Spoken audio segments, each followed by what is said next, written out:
Welcome to ASA TV. I'm Ed Hyland. For just a few days, physician anesthesiologists from around the globe gather for the anesthesiology annual meeting. They come for the latest updates on education, research, and technologies in the specialty. The 2016 John Severinghaus Lecture explored post-operative mortality. Post-operative mortality, 30-day mortality after surgery, is 1,000 times higher than preventable intraoperative mortality. That's where people are dying. To put this in perspective, if the 30 days after surgery were considered a disease, it would be the third leading cause of death in the United States.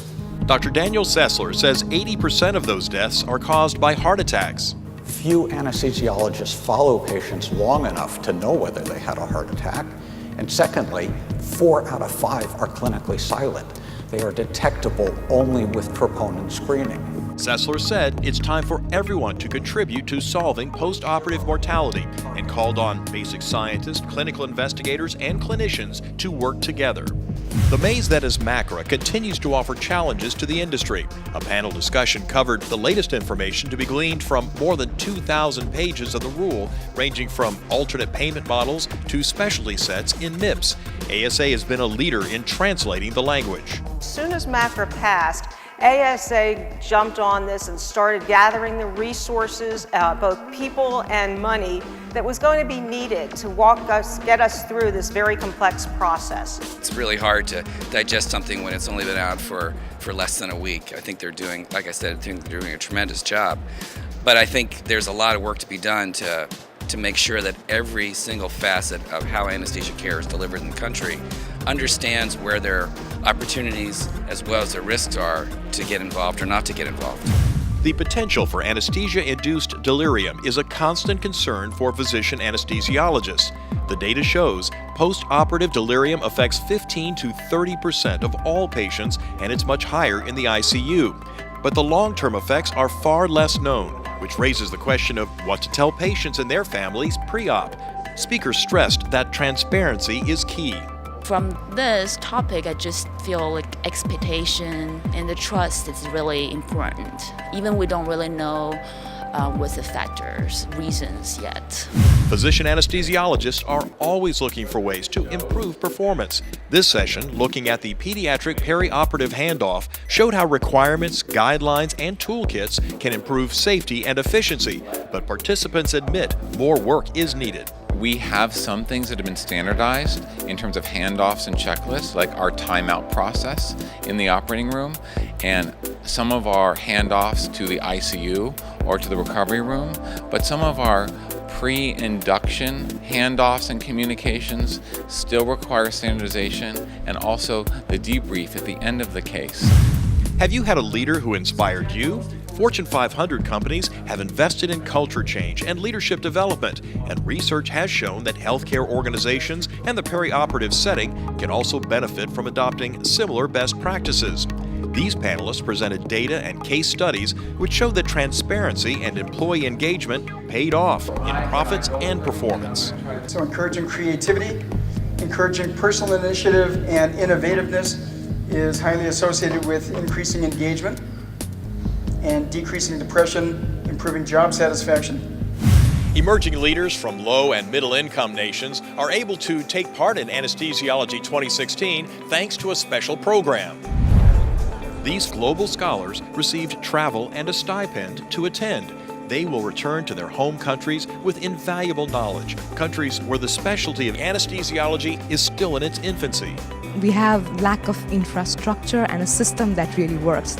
So when I came here, I saw that the patients that we get are pretty much the same, the situations that we are pretty much the same, but the way that the infrastructure, the healthcare system, the infrastructure works out in America is, it's amazing, and we can probably, apply some of that in our system. We're so few. We are about 23 anesthesiologists for 99 million population. So basically, a room and a conference here might have probably has and definitely has more anesthesiologists in a single room than anesthesiologists in a country of 99 million population.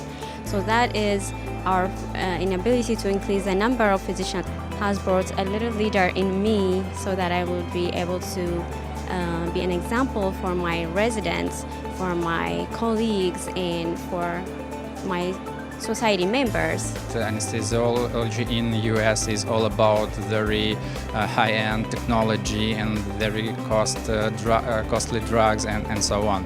And I was expected that there will be not too many things that I can apply when I will be back home, but I was somehow astonished because I saw a lot of things, simple things that cost nothing, that just need someone's will to implement them, and I think that can do a big change in the care that we deliver to our patients. We have quite a number of challenges, the main one being human resource, so we don't have enough practicing physician anesthetists in the country.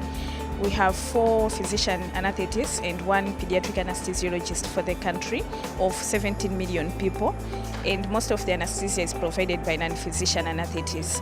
So that's part of one of our major challenges, whereby we cannot cover the whole country, and these non-physician anesthetists do need support from us and constant supervision. You can show your support for ASA programs like the one that makes Global Scholars possible. Send a donation to support one of these 4 ASA foundations. Text one of these keywords on your screen to the number 50155. The Anesthesiology 2016 annual meeting is an opportunity to salute those who've made contributions to our industry. We leave you now with a look at some of the honors handed out this year. For ASA TV, I'm Ed Highland. What a privilege it is this year to present the Distinguished Service Award. Please join me in congratulating Dr. Alexander Hannenberg. I'm pleased to present this year's Excellence in Research Award to Dr. Michael Thomas.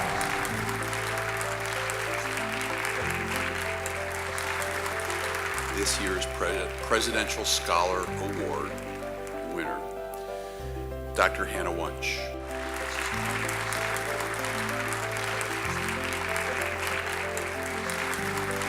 It is my real pleasure to introduce ASA's first Excellence in Education Award winner, Dr. Paul Barish.